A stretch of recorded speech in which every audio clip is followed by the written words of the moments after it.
আগামী 29 এপ্রিল রয়েছে পশ্চিমবঙ্গ বিধানসভার দ্বিতীয় দফার ভোট। আর আপনি এই দিন কিভাবে ভোট দিতে যাবেন ভোট কেন্দ্রে তার প্রসেস দেখাবো এই ভিডিওর মাধ্যমে। একেবারে বাড়ি থেকে বেরোনো থেকে শুরু করে ভোট কেন্দ্রে যাওয়া, ভোট কেন্দ্রে গিয়ে ভোটের যে মেশিন রয়েছে সেই মেশিনে আপনি কিভাবে ভোট দেবেন তার ভিডিও দেখাবো। এবং ভোট দেওয়ার সময় আপনি কোন কোন জায়গায় সতর্ক থাকবেন, কোনটা আপনাকে মিলিয়ে দেখে নিতে হবে, কিভাবে সেটা মেলাবেন, আপনি যাকে ভোট দিয়েছেন সেই চিহ্নে ভোট পড়েছে কিনা আপনি কিভাবে দেখবেন তারও প্রসেস দেখাবো এই ভিডিওর মাধ্যমে। অতএব সমূহ প্রসেস, ভোটের দিন একজন ভোটারের ভোট দেওয়ার সম্পূর্ণ প্রসেস নিয়ে আজকের এই প্রতিবেদন। শুরুতেই বলে রাখি, অত্যন্ত গুরুত্বপূর্ণ এই ভিডিওটি আপনারা প্রত্যেকে শেয়ার করবেন, আপনাদের বন্ধু বান্ধবদের মধ্যে শেয়ার করবেন। যারা ইউটিউব থেকে দেখছেন সাবস্ক্রাইব করবেন, যারা ফেসবুক থেকে দেখছেন ফলো করবেন এবং শেয়ার করে দেবেন বেশি বেশি করে। অত্যন্ত গুরুত্বপূর্ণ এই প্রতিবেদন।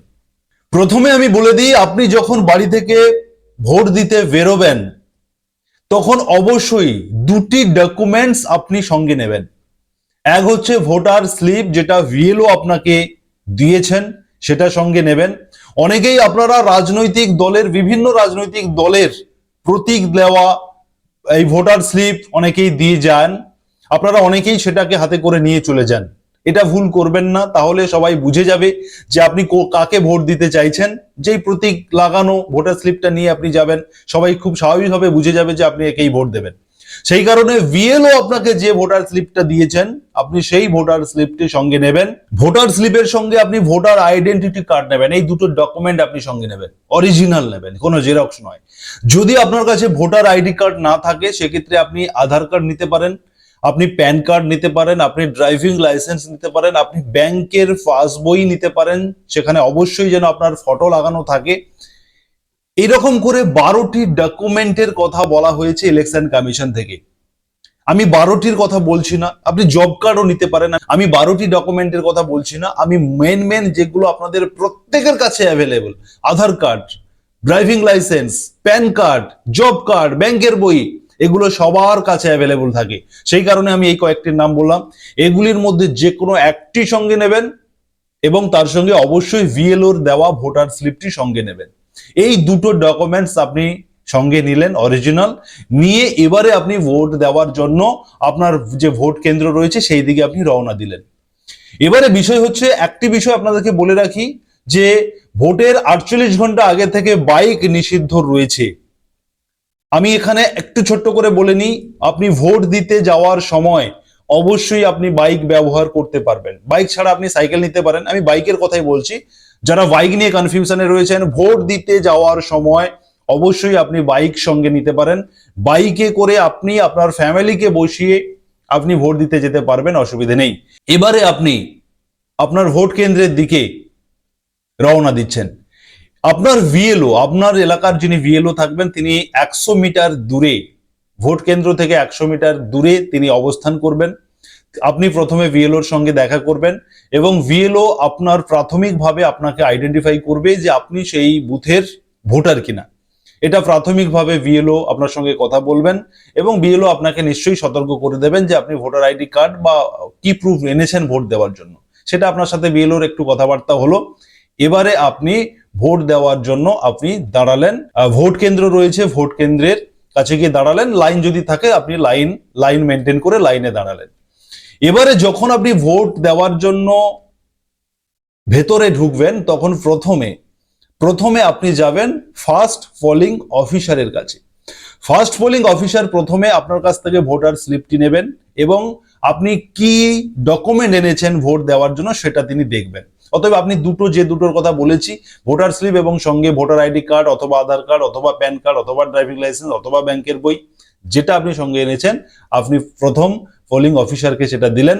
প্রথম পোলিং অফিসার তিনি তিনার কাজ করলেন। এবারে আপনি যাবেন দ্বিতীয় পোলিং অফিসারের কাছে। তিনি আপনার রেজিস্টার করবেন, আপনি যে আইডিটা নিয়ে গেছেন সেই আইডিটা তিনি রেজিস্টার করবেন। আপনার সিরিয়াল নাম্বারটা লিখে একটি ভোটার স্লিপ, সিরিয়াল নাম্বার লিখে একটা ভোটার স্লিপ আপনাকে ইস্যু করবেন। সেই ভোটার স্লিপটি আপনি নিয়ে থার্ড পোলিং অফিসারের কাছে যাবেন। থার্ড পোলিং অফিসার ভোটার স্লিপটি নেবেন এবং আপনার হাতে কালি লাগিয়ে দেবেন।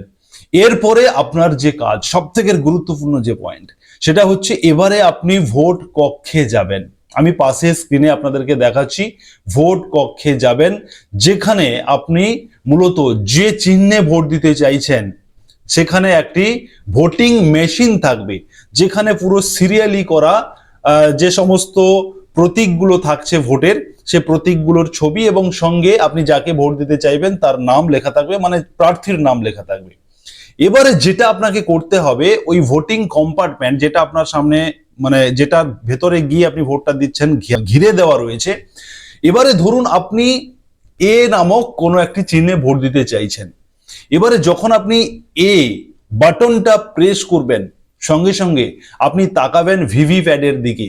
ভিভিপ্যাডের একটা স্ক্রিন রয়েছে, সেই স্ক্রিনে আপনি দেখে নেবেন আপনি যে বাটনটা প্রেস করেছেন যে চিহ্নে, সেই বাটনটা ওই ভিভিপ্যাডে সেই চিহ্নটা কিন্তু দেখাবে এবং 7 সেকেন্ডের জন্য হোল্ড করবে, আপনি দেখার সুযোগ পাবেন।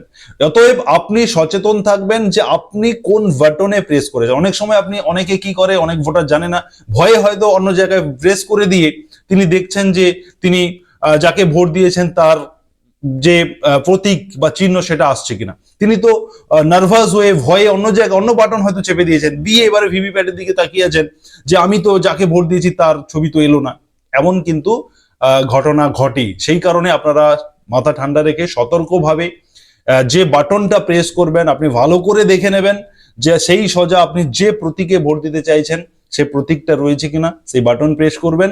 প্রেস করার পরে আপনি ভিভিপ্যাটের দিকে আপনার চোখটা চলে আসবে। 7 সেকেন্ডের জন্য আপনি যে প্রতীক, যে লোগো, যে চিহ্নতে আপনি ভোট দিয়েছেন সেই চিহ্নটা ওই ভিভিপ্যাটের স্ক্রিনে শো করবে। আপনি দেখলেন যে আপনি যাকে প্রেস করেছেন, যাকে ভোট দিতে চাইছেন, সেটা ওখানে সেই ভিভিপ্যাটে সেটা শো হয়েছে। তার মানে আপনি বুঝে গেলেন যে আপনার ভোটটা সঠিক জায়গাতে পড়েছে। এবারে আপনি বেরিয়ে সোজা এক্সিট যে গেট রয়েছে সেই গেট দিয়ে আপনি প্রস্থান করলেন বা বেরিয়ে এলেন। এবারে সোজা আপনি বাড়ি চলে আসবেন। যদি আপনি কখনো দেখেন ভোট দিতে যাওয়ার সময় কিংবা ভোট দিয়ে বাড়ি ফেরার সময় কোথাও কোনোরূপ যদি ঝামেলা আপনি দেখেন, আপনার দ্বারা নয়, আপনি দেখছেন ওখানে কিছু একটা ঝামেলা হতে চলেছে বা ঝামেলা হচ্ছে, আপনি এড়িয়ে যাবেন। কারণ সেন্ট্রাল ফোর্স যেখানে রয়েছে, কোনোরূপ ঝামেলা দেখলে কিন্তু তারা খুব পেটাবে বা তারা সেই ঝামেলাটাকে ক্লিয়ার করার জন্য তাদের যা যা নির্দেশিকা রয়েছে সেরকম তারা কিন্তু সেই ব্যবস্থা গ্রহণ করবেন। সে কারণে আপনারা ঝামেলা এড়িয়ে চলবেন এবং সোজা বাড়ি চলে আসাটাই শ্রেয়। ভোটের দিন এখানে ওখানে জমায়েত গন্ডগোল না করে এভাবেই আপনারা ভোট দেবেন। ভোটের দিন আগামী 29 এপ্রিল রয়েছে বিধানসভার দ্বিতীয় দফার ভোট। আপনারা সকলে সুষ্ঠু সুন্দরভাবে নিজের মনোনীত প্রার্থীকে আপনারা ভোট দিন। আপনাদের সকলের ভালো হোক, ভালো থাকুন, সুস্থ থাকুন।